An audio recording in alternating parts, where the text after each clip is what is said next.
갓돌림 신경은 제가 미리 말씀드린 것처럼 눈동자 근육을 지배하는 그런 신경이다. 이제 제가 계속 설명을 드렸으니까 이제 새롭지 않으시죠, 여러분? 여섯 번째로 각돌림 신경이에요, 여러분. 이 각돌림 신경은 6번이죠. 그 다음에 눈동자를 가쪽으로 움직이는 가쪽 고등근을 지배하는 거예요. 즉, 여기는 눈동자를 가쪽으로 움직이는 가쪽 고등근을 지배를 한다.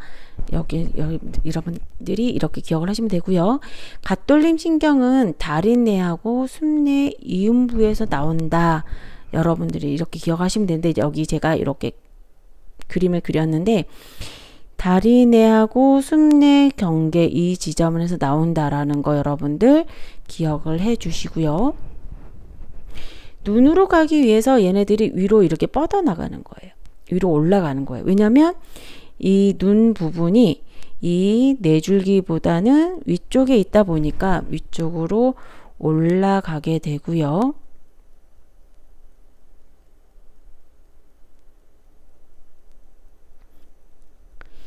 이 신경은 눈돌림 신경과 마찬가지로 여러분 위눈확 틈새를 통해서 눈동자 가쪽 고등근을 지배를 하게 돼요. 그래서 이 부분으로 가서 여기 이 근육을 지배하게 된다. 여러분들이 이렇게 보시면 되는 거죠.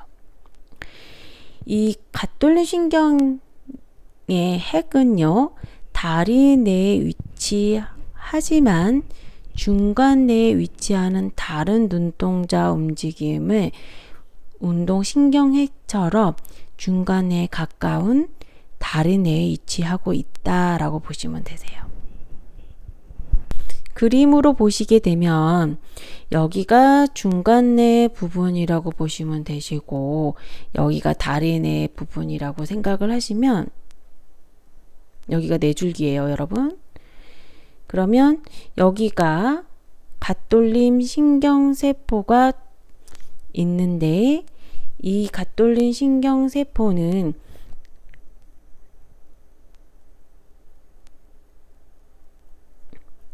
이쪽에 두 개의 신경세포가, 하나는 동측으로 올라가고요. 하나는 반대편으로 건너가서 인터뉴런, 즉 사이신경세포를 거치고 나서 안쪽 고등근 운동신경세포를 통해서 눈돌림 신경으로 가게 됩니다.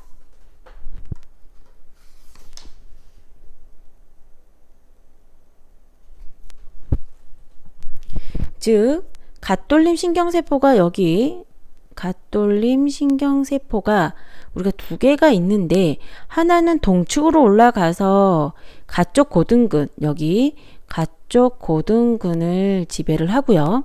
하나는 반대로 교차를 해서 반대쪽으로 올라가서 사이신경세포를 거쳐서요. 사이신경세포를 거쳐가지고 안쪽 고등근을 지배를 하는 눈돌림 신경과 연결이 된다라고 생각을 하시면 되는 거죠.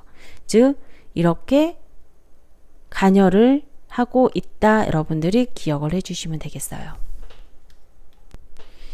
갓돌림 신경의 손상을 받게 되면은요, 한쪽의 눈만 손상을 받는 것이 아니고 양쪽의 눈에 영향을 미친다. 즉 이 갓돌림 신경세포 같은 경우는 양쪽 눈에 영향을 미칠 수 있다. 여러분들이 이렇게 기억을 해주시면 좋을 것 같아요.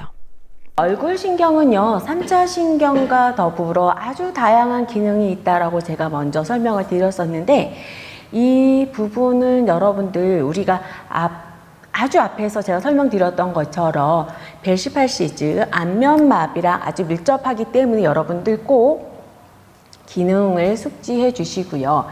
이 안면마비가 손상이 되어 안면신경이 손상으로 인해서 나타나는 안면마비 환자와 뇌졸중 손상으로, 즉 뇌졸중으로 인해서 뇌혈관이 막혀서 나타나는 뇌졸중 환자들이 가지고 있는 안면마비하고 좀 양상이 틀려요. 이 부분이 왜 틀리냐면 신경계가 손상, 대뇌피질이나 다른 부위의 손상을 받아가지고 나타나는 이런 부분들하고 이 안면마비는요, 하나는 중추신경계 손상 환자고요, 하나는 말초신경계 손상 환자라는 게 다른 차이라고 보시면 되세요. 그래서 이 부분을 여러분들이 기억을 하시고 이 안면마비 특징이나 아니면 이 안면신경, 얼굴신경에 대해서 여러분 좀 더 주의 깊게 한번 보시면서 강의 들어주세요. 다음은 우리 정말 많이 나오는 얼굴신경입니다. 얼굴신경은요, 3차 신경과 함께 가장 다양한 기능을 가진 뇌신경이에요. 그래서 운동 기능으로는 얼굴 표정근을 가지고 있고요. 그 다음에 감각신경으로는 혀 앞쪽의 3분의 2 부분에 맛에 담당을 하고요.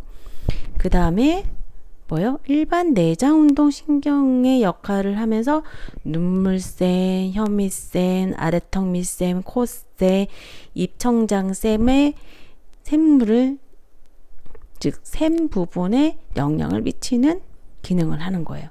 그래서 핵군을 이렇게 세 가지로 나눠서 설명을 하면 얼굴 운동 신경핵이 있고요. 그 다음에 고립노핵, 그 다음에 위침 분비핵이 있는데, 이들은요, 얼굴 운동 신경핵 같은 경우는 일반 몸 운동 신경핵의 역할을 하고 얼굴 표정근에 영향을 받고,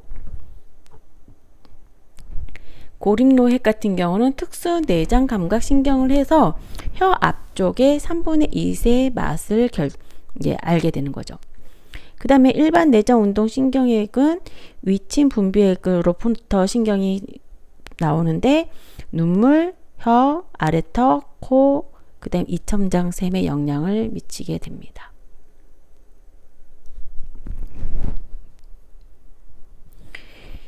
이 부분은 여러분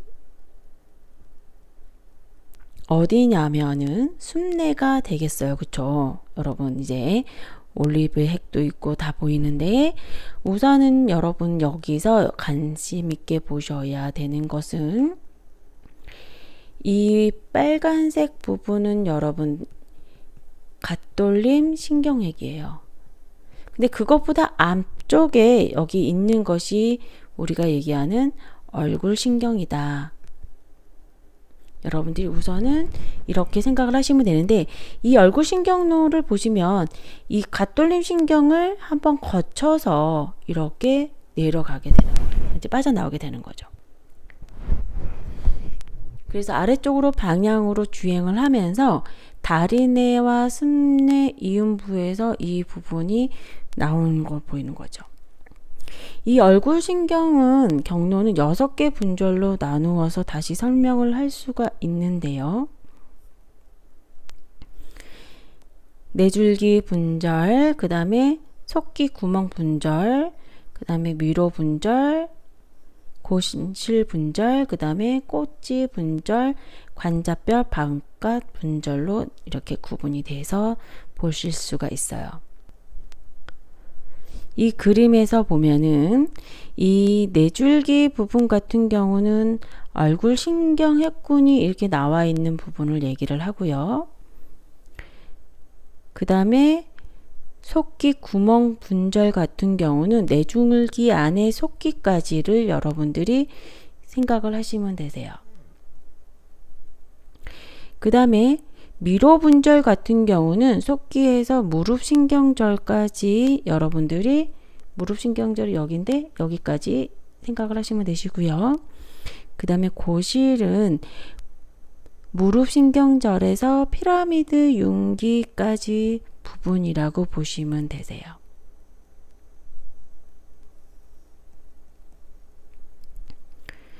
그 다음에 꼭지 분절 같은 경우는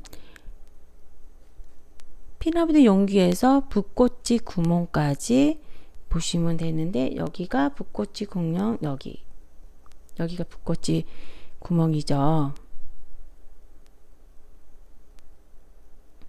그 다음에 6번째는 간자뼈 바깥 분절은 이 붓꽃지 분질에서부터 기미셉 분지까지를 얘기를 하게 됩니다.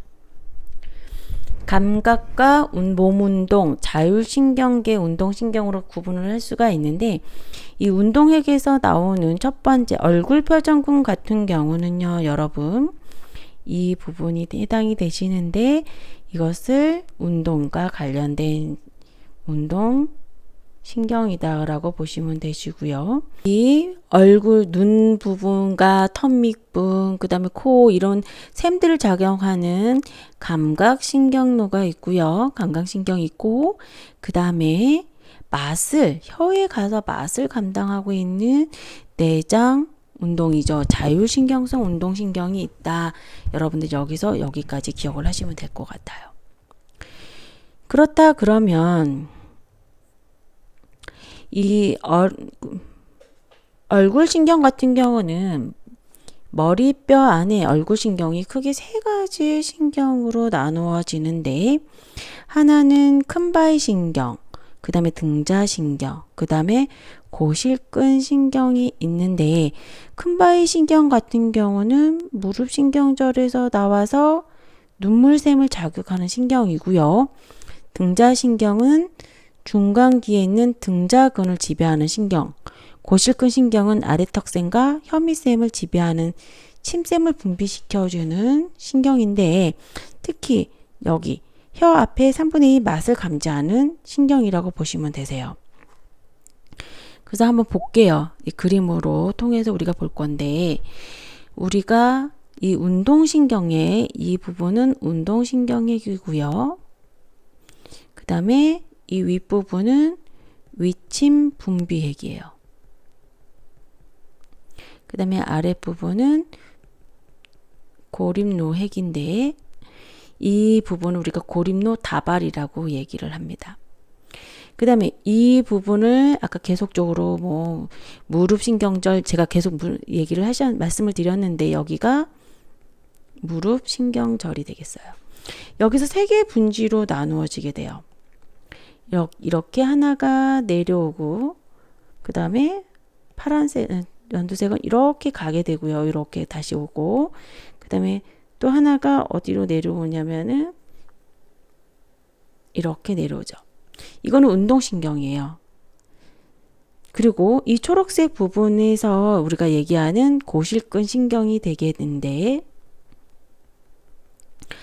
신경 하나가 없어요. 아까 감각신경에서 얘기했던 뭐가 하나가 없냐면 등자신경이 없어요. 이것이 등자근을 지배를 한다라고 했던 거 기억하시죠? 이 무릎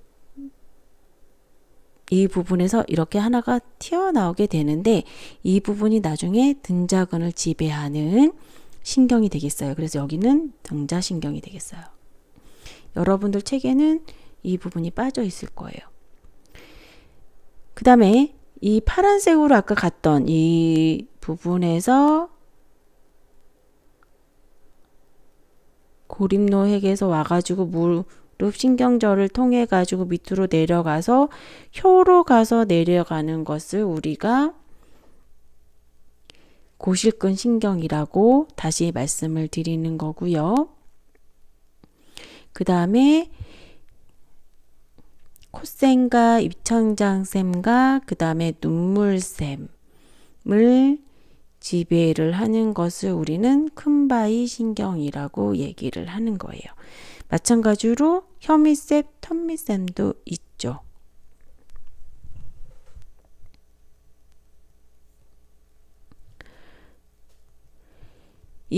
그 다음 얼굴 표정근을 지배하는 신경은요 5개의 얼굴 분지를 가지고 가는데요. 관자 분지, 광대 분지, 볼 분지, 아래턱 분지, 목 분지로 나누어져요. 그 다음에 나머지 근육 같은 경우는 대기신경과 두힘살근, 그 다음에 목불근들을 지배하는 신경이 남게 되는 거죠. 그렇다면 이 분지 5개의 얼굴 신경 분지는 어떤 것이 있는지 이렇게 볼게요. 첫 번째, 두 번째, 세 번째, 그 다음에 네 번째, 다섯 번째가 되는데 첫 번째는 여기는 관자 분지, 두 번째는 광대 분지, 그 다음에 볼 분지, 그 다음에 여기는 아래턱 분지, 그 다음에 여기는 목 분지가 되는 거죠. 여기와 관련된 근육들을 지배한다라고 얘기를 하는데, 이 부분이 문제가 됐을 때 우리는 벨시 팔시라고 하는 얼굴 신경마비가 나타나는 거예요. 그래서 안면신경마비는요, 말초성 안면신경마비라서 그 중추성으로 인한 뇌졸중으로 인한 안면신경마비는 하고는 좀 차이가 있어요. 그 중에서 가장 큰 차이는 이마 근육과 눈둘레 근의 마비가 뚜렷하여서요, 주름이 없거나 눈을 감을 수 없는 게 특징적인데요. 이렇게 나타나는 거죠. 왜냐면 얼굴, 이마, 그 다음에 강대뼈, 볼 이런 부분들이 마비가 오기 시작을 하면 한쪽을 움직임에 다치거나 아니면 표정을 할 때 주름을 짓는, 우리가 얼굴 표정할 때 주름을 지잖아요. 그런 부분들이 없어지기 때문에 이런 얼굴 표정이 나타날 수 있는 거예요. 이처럼 얼굴 신경이 가지고 있는 영역이, 즉 얼굴 신경이 지배하고 있는 영역이 너무 다양하다 보니까 여러분들 보세요. 얼굴 위쪽에도 올라가죠. 이 강대뼈 밑으로도 내려가죠. 아래턱으로도 내려가죠. 그럼 여기가 손상을 받았다고 하면 이 근육을 수축할 수 있어요? 없어요? 수축할 수가 없죠. 그 다음에 눈물샘이나 침샘이나 코밑샘이나 턱밑샘 이런 것들이 작용을 안 하니까 어디 쪼여주고 늘어나지가 않는다는 말이에요. 그래서 눈물이 계속 흘린다거나 아니면 이 인상을 쓸 수가 없기 때문에 우리 표정을 짓는다는 것은 웃고 화를 내고 그 다음에 짜증내고 이런 것들이 다 표정 근육인데 이런 근육들을 조절을 해줄 수가 없어서 여기는 밋밋해지는 거예요. 그래서 사람이 이쪽은 인상을 쓰거나 뭔가 표정이 있는데 여기는 아무런 변화가 없게 되는 거예요. 그래서 여러분들이 지금 보시는 인상처럼 되는 거죠. 그래서 여러분들 생각보다 안면마비 환자분들 되게 많거든요, 여러분. 쉽게 생각하면 차가운 데서 자다가 일어나서 안면마비 오는 경우도 있어요, 일시적으로. 그래서 대표적인 게 캠핑을 가가지고 너무 차갑게 잔 거죠. 아니면 바닥에 술 먹고 누워서 잔 거예요. 그래서 여기가 일시적으로 안면마비가 오는 경우가 있어요. 그래서 그런 부분들은 사실은 6개월 안에 거의 다 돌아와요, 여러분. 왜냐면 중추신경계보다 말초신경계는 회복력이 좋기 때문에 거의 다 돌아오지만 입을 다물 수가 없기 때문에 침을 흘린다거나 눈물이 계속 흘린다거나 이런 불편함도 있고 또 인상도 별로 좋아지지가 않죠. 왜냐면 여기가 밋밋해지는 얼굴, 주름도 안 생기고요. 그냥 축 처졌다 보시면 되세요. 아무런 것도 없이 그림처럼. 그래서 이런 부분들이 생길 수 있다라는 거 여러분들 이제 기억을 해주시면 되세요. 그 다음에 눈을 감을 수가 없어요. 자, 이제 속기신경인데요, 여러분. 이 속기신경은 여러분 얘기를 듣고요. 그 다음에 또 하나가 더 있어요. 뭐가 있냐면 균형을 즉 머리의 움직임이나 목의 움직임에 관여하는 안뜰신경이 있다 보니까 그 부분에서 일을 여러분들 어떻게 하는지 한번 보셔야 되는 거죠. 이번에는 속기신경에 대해서 말씀을 드릴 건데 이 속기신경은요, 여러분 우리하고 참 많이 밀접한 부분이죠.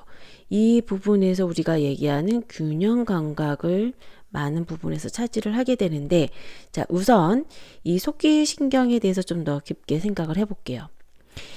이 속기신경은요, 여러분 달팽이관하고요 안뜰 기관이 있는데, 달팽이 기관 같은 경우는 달팽이 신경, 그 다음에 안뜰 기관은 안뜰 신경이 에서 정보를 받는데, 이러한 정보들에 의해서 청각과 머리 움직임을 통한 균형을 조절한다라고 보시면 되세요.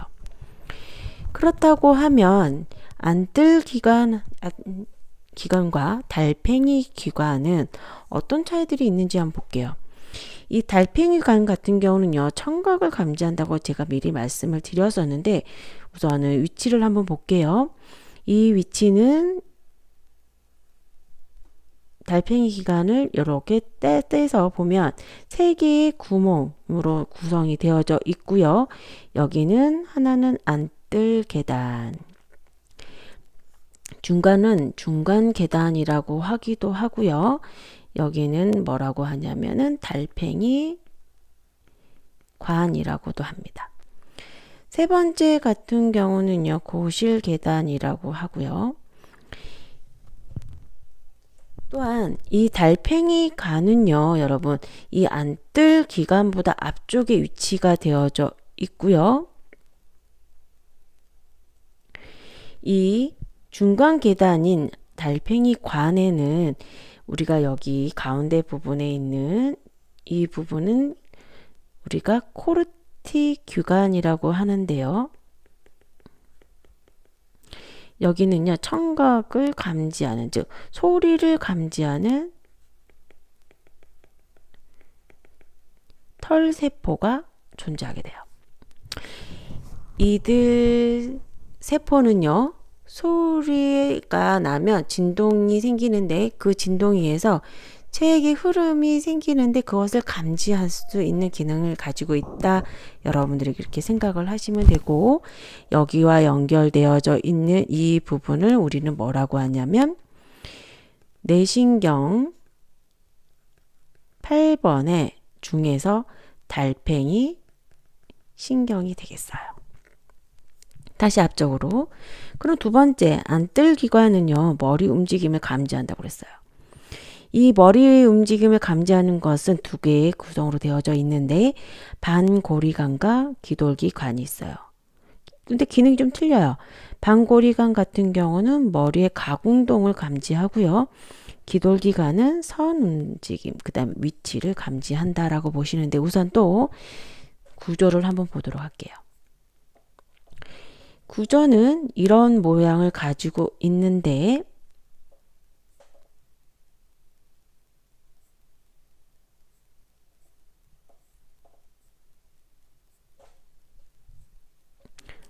여기 보시면 세 개의 고리와, 그래서 우리가 반고리관이라고 얘기를 하고요. 그 다음에 두 개의 주머니로 구성이 되어져 있어요. 여기를 앞고리관, 반고리관, 앞반고리관, 그 다음에 여기가 뒤쪽에 있다고 해서 뒷반고리관, 가로 누웠다고 해서 가로반 고리관, 그 다음에 위쪽에 있는 부분을 우리가 뭐라고 하냐면 타원 주머니, 밑에 있는 부분을 둥근 주머니라고 그래요. 그 다음에 반고리관의 끄트머리 있는 이 팽대하게 나눠져 있는 것을 우리가 팽대부라고 얘기를 하게 됩니다. 자, 여기까지 여러분들이 이제 기억을 하시고, 다시 앞쪽으로 넘어갈게요.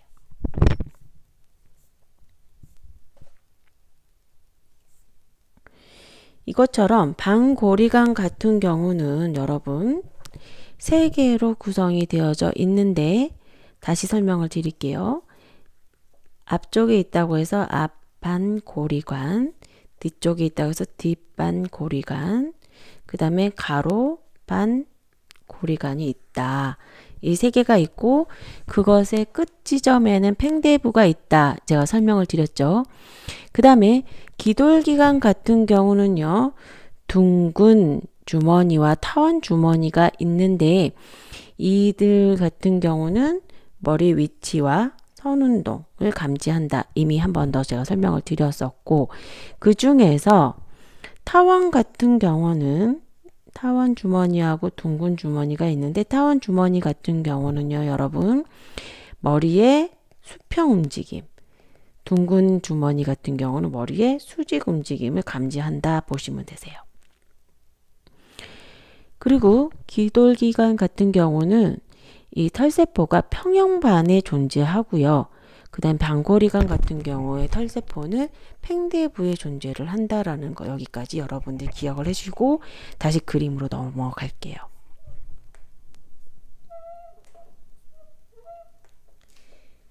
우리가 얘기하는 이 안뜰 기관에는 우리가 팽대부가 있고요.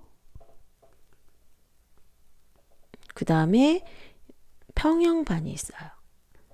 이 평형반 같은 경우는 둥근, 그 다음에 타원 주머니에 있는 털세포들이 있는 거고, 팽대부 같은 경우는 방고리간에 털세포가 있는 곳이죠. 팽대부에 있는 털세포의 모양과 평형반에 있는 털세포 모양은 다음과 같이 이렇게 그림이 그려져 있어요. 그럼 이것들이 어떻게 움직임과 관련이 되었는지 한번 볼게요. 이 부분을 보시면 팽대부에 있는 이 그림은 머리가 돌아가거나 이럴 때 움직이는 거고요. 이거는 그 다음에 평형반에 있는 것은 수직으로 고개를 숙일 때 나타난다라고 감지한다라고 보시면 되세요. 자, 다시 그러면 속귀신경에서 달팽이 신경은 청각 정보를 어떻게 전달을 할까 한번 볼게요. 우선은 순서를 보면 달팽이 관을 통해 가지고 8번 내신경을 따라서 이게 달팽이 신경이 될 거예요. 그 다음에 달팽이 핵, 순뇌에 있는 달팽이 핵에 시냅스를 하고 연접을 하고 다리 내 위 올리브 핵과 연결을 하고 나서요. 결과적으로 청각 겉질 영역으로 가는데 시상의 안쪽 무릎체를 거치게 되겠죠. 그 다음에 그 전에 뭐가 되겠어요? 아래 둔동. 이제 많이 알던 단어들이 이제 하나씩 나오게 돼요. 이렇게 청각이 전달이 된다. 그럼 경로를 한번 볼게요. 이 달팽이 간을 통해서 들어가는 정보는요. 달팽이 핵에 연접을 하고, 그쵸? 그 다음에 여기 위 올리브 핵에 연접을 한 후 아래 둔덕을 지나 시상에 있는 안쪽 무릎체를 지나서 결과적으로 위 관자 일항에 있는 청각 영역에 도달하게 되는 그러한 경로로 가게 되는 거예요.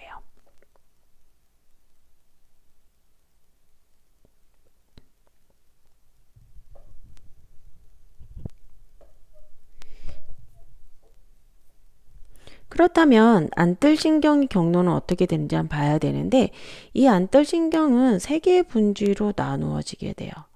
그래서 세 개 분지는 어떻게 나누어지냐면 위쪽 분지, 그 다음에 아래쪽 분지,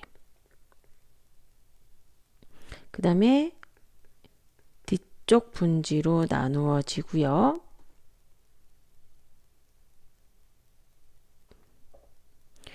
이 뒤쪽 분지는 아래 분지의 일부분이라고 보시면 되세요. 그 다음에 이 안뜰핵은요. 모두 4개 핵군으로 구성이 되어져 있고요. 가쪽 핵과 위쪽 핵은 다리 내에서, 아래쪽 핵과 안쪽 핵은 순내에 위치가 되어져 있다라는 거. 문제는 이렇게 갈로 쳐서 곳곳이에 나온다라는 거 기억하시면 되시고요. 한번 볼게요. 여기서 이제 분지를 찾아야 되는데, 자, 여기는 우리가 달팽이 신경이에요.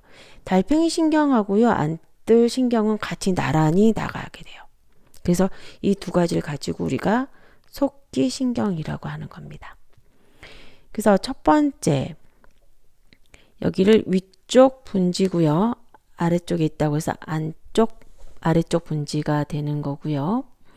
그 다음에 이 두 가지를 가지고 우리는 안뜰 신경이라고 하고 안쪽 아래쪽 신경 분지에서 나오는 게 뒤쪽 분지 이렇게 나온다라고 제가 말씀을 드렸는데 위쪽 분지 같은 경우는 타원형 주머니와 위쪽 방고리관과 가쪽 방고리관의 정보를 전달하는 신경이고요. 아래쪽 분지는 둥근 주머니의 정보를 전달하고 뒤쪽 분지 같은 경우는 뒷반고리관의 정보를 전달하는 신경이에요. 근데 여기 신경핵이 4개가 있다라고 제가 설명을 드렸었던데 이 신경핵은 다음과 같아요. 이 신경핵 같은 경우 우선은 첫 번째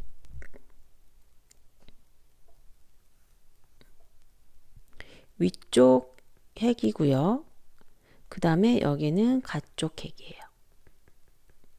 그 다음에 안쪽에 있는 이 부분은 안쪽 핵이 되는 거고, 그 다음에 이쪽은 아래쪽 핵이 되는 거죠. 자, 나가는 거 한번 볼게요.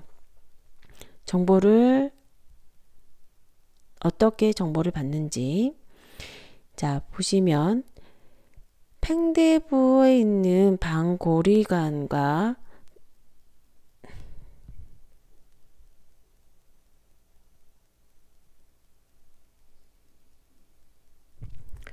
이들 핵들은 어떻게 연결이 되어져 있는지를 여기서 보실 수가 있는데, 우선은요, 팽대부에서 받는 정보는 위쪽하고 가쪽으로 전달이 되게 돼 있어요.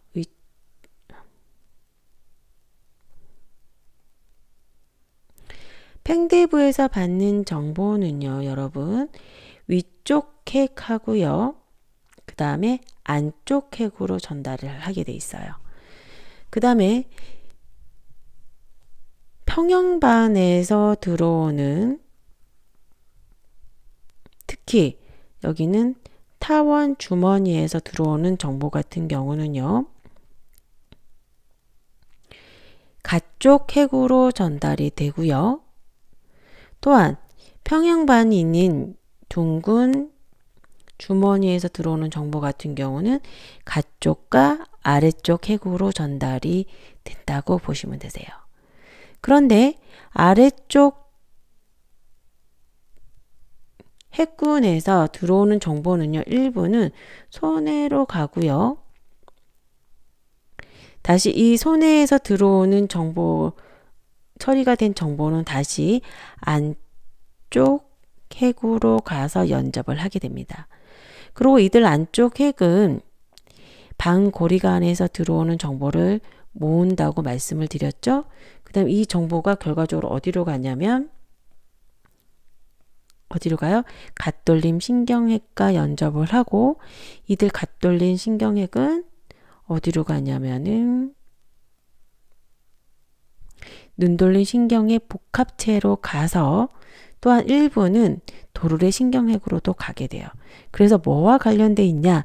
이들 부분은 결과적으로 머리의 움직임은 결과적으로 눈동자의 움직임과 아주 밀접하게 관련을 가지고 있다라는 것을 여러분들 잊지 마셔야 되는 거죠.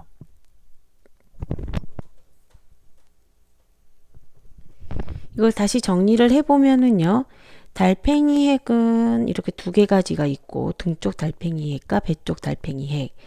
안뜰 핵 같은 경우는 위쪽, 아래쪽, 가쪽, 안쪽 핵이 있고, 위치는 다음과 혀인두신경과 미주신경은 여러분들을 같이 연결해서 여러분들이 보셔야 되는데, 이 혀인두신경과 미주신경은 심장 근육과 아주 밀접한 관계가 있어서 같이 코흡을 한다고 보시면 되시고, 제가 앞으로 설명드릴 혀인두하고 미주신경에 대해서 한번 들어보실게요. 9번째는 혀인두신경인데요, 여러분. 혀인두신경은요, 감각 영역이 있고, 기능이 있고, 운동 기능이 있고, 여러분들 그 다음에 부교감 신경의 영역이 있어요. 이 감각은 또시 두 가지로 나누는데요. 일반 몸 감각이 있고, 그 다음에 특수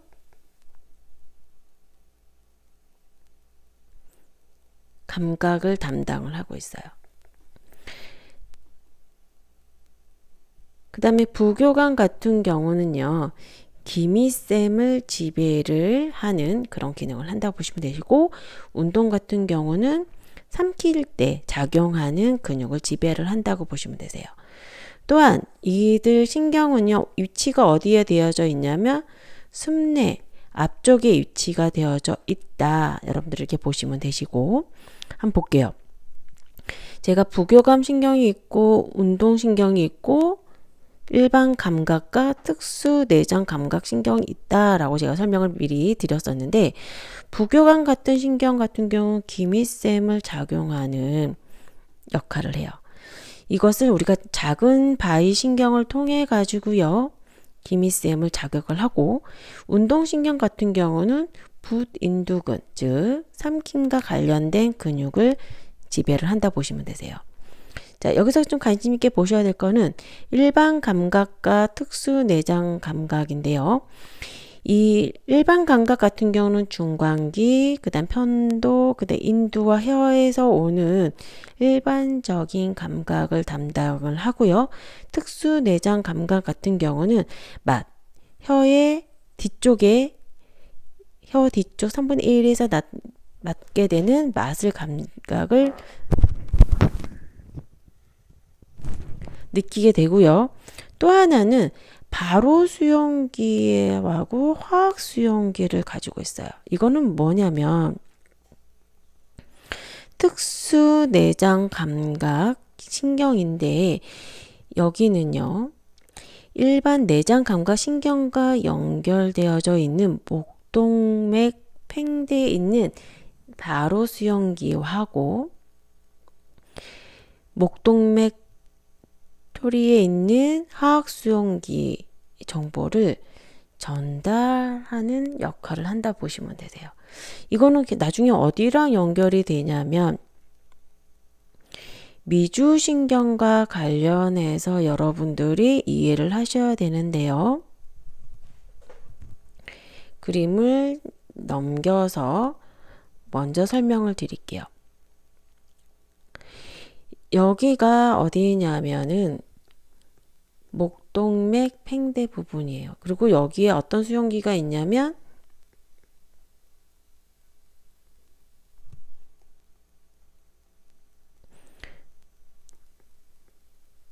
바로 수용기가 있는 거죠.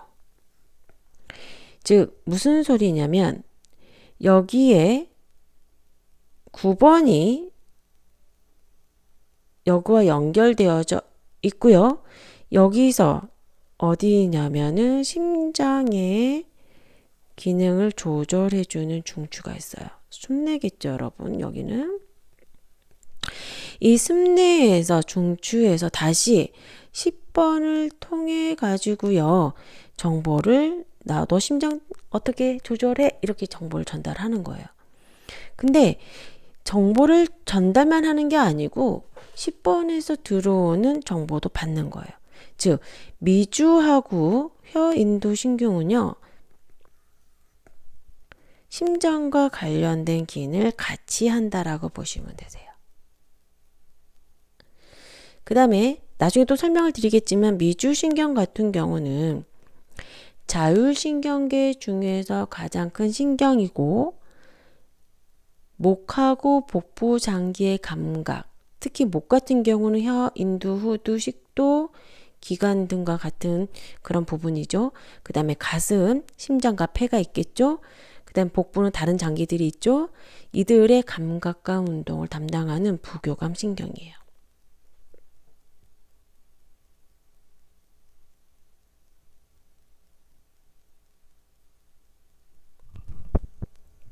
그래서 혀인두신경에 있는 바로 수용기는 이러한 것들과 연관이 되어져 있다라는 것까지 여러분들이 기억을 해주시면 되세요. 이들 혀인두신경의 6가지 주요 기능은요. 아까 나왔던 거 다 나왔죠. 특수운동, 일반 내장 감각 앞에서 설명했던 부분을 그냥 나열한다고 보시면 되세요. 그 다음에 미주신경과 함께 뭐예요? 심장 기능에도 관련이 되어져 있다. 이것을 인두신경 얼기를 형성을 해서 심장을 관련돼서 일을 시킨다. 이렇게 생각하시면 되는 거죠.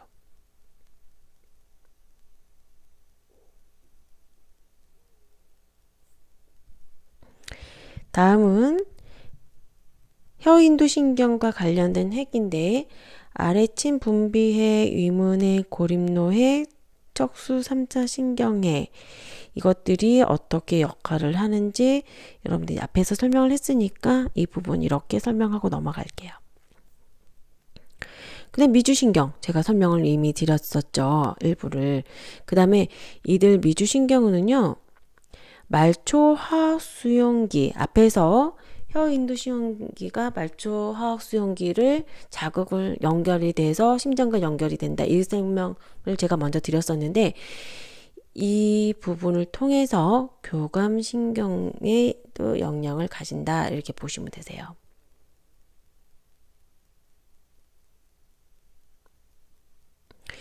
이들 미주신경은요, 신체 장기의 80%에서 90% 정도를 지배를 한다라고 보시면 되시고요.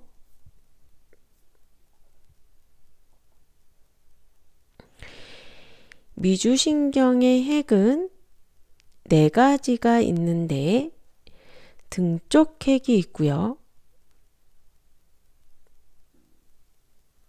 여기가 등쪽 핵. 그 다음에 여기가 음운핵. 그 다음에 여기가 고립노핵. 그 다음에 한 가지가 더 있어요. 4번째는 3차 신경핵. 척수 3차 신경핵이 있어요.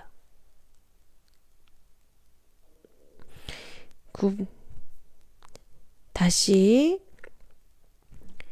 기능을 보시면 등쪽핵 같은 경우는 일반 내장 운동 신경핵으로서 심장, 내장근, 샘을 조절을 하고 이문핵 같은 경우는 특수 내장 운동 신경으로 인두, 후두, 입천장의 근육을 지배를 하고요. 고립노핵 같은 경우는 일반 특수 내장 감각으로서 인두, 후두, 가슴, 복부, 장기들을 조절을 하고 척수 3차 신경핵 같은 경우는 일반 몸 감각 신경핵인데 귀, 귓구멍, 뒷머리, 오목의 경질막의 감각을 받아온다. 여러분들 이렇게 정리하시면 되죠. 척추 더부 신경은요, 여러분 척수에서 시작을 하지만 어떻게 해요? 위로 올라와서 다른 부분과 연합해서 일을 하고 그 다음에 이 목 부분과 이 승모근에 대해서 관여를 하는 신경이고요. 이 일부가 간혹 일부가 순뇌에서 나오기는 하지만 여러분들 그냥 대부분이 우리가 이 척수에서 나온다. 여러분들 이렇게 인지를 하시고 숙지하시고 이제 공부를 하시면 되세요. 이제 11번째 거의 다 왔어요. 척수 더부신경 같은 경우는요, 내신경 성분과 척수신경 성분으로 나누어진다고 보시면 되세요. 그래서 여기는 내신경의 성질도 가지고 있고 그 다음에 척수신경의 성분도 가지고 있다 생각하시면 되세요. 그리고 내신경 성분 같은 경우는요, 얘는 미주신경하고 결합을 해가지고 인두와 후두의 근육을 지배하고 척수신경 같은 경우는 C1에서 C5의 앞불에 있는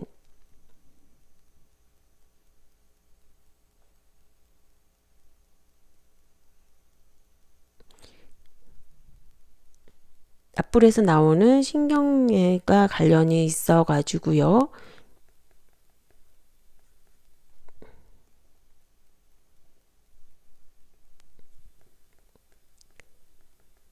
목 빗근하고 등 세모근에 지배를 한다라고 보시면 되세요.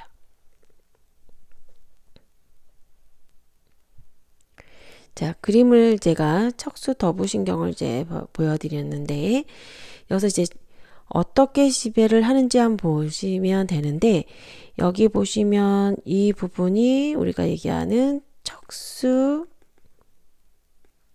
더부신경이에요. 그래서 일부가 나와서 어디로 지배를 하게 되냐면 등세모근과 그 다음에 목 빗근을 지배를 하는 거죠.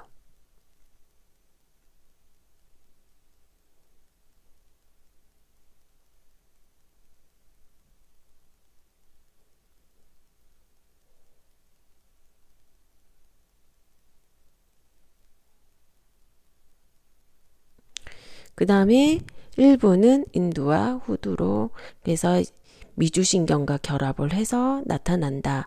미주신경행 핵은 등 쪽 음은 고립해 척수 3차 신경핵들이 있었잖아요.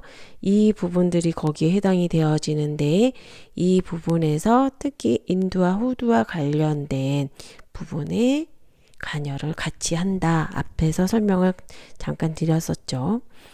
이제 마지막이에요, 여러분. 혐의신경 같은 경우는요, 혀와 관련된 저 씹탐킴을 할 때 이 아래쪽에 있는 부분과 아주 밀접하게 관련이 돼 있다라고 보시면 되시고요. 이 부분이 손상을 받게 되면 우리가 음식을 저작을 할 때 되게 어려움을 있을 수 있으세요. 혐의신경입니다. 혐의신경은요, 혐의관을 통해서 머리뼈에서 나오는데 이 부분은 혀에 도달을 해서 모든 혀의 내재근과 외재근을 지배를 해요. 즉, 이 혐의신경 같은 경우는 혀의 내재근과 그 다음에 외재근을 지배를 하는데 이 외재근 같은 경우는 턱끝 혀근, 혀 밑근, 그 다음에 붓 혀근 같은 것을 지배한다고 보시면 되세요. 그래서 이러한 근육들을 지배를 하기 때문에요. 이 혐의신경 같은 경우는 말하고 삼키기 작용에 아주 영향을 많이 미친다라고 보시면 되세요. 자, 신경 경로를 한번 볼게요. 이 부분이 우리가 얘기하는 혐의신경핵인데요. 얘네들이 그냥 쭉 내려오는 거예요.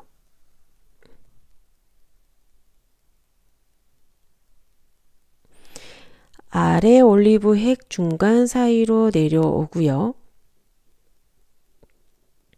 가쪽 수상 시상노나 미주신경 등쪽 고립 안뜰 3차 신경핵 같은 이런 미주신경하고 옆 바로 안쪽에 있고 그 다음에 밑으로 쭉 내려온다. 이렇게 생각을 하시면 되시고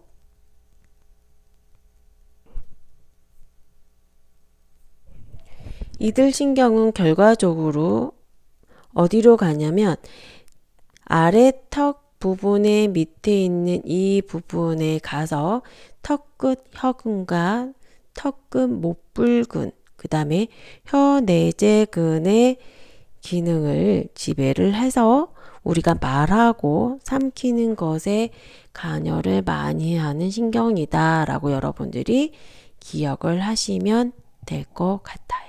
자, 어떠셨어요, 여러분? 이제까지 뇌신경과 관련된 내용에 대해서 제가 설명을 드렸는데요.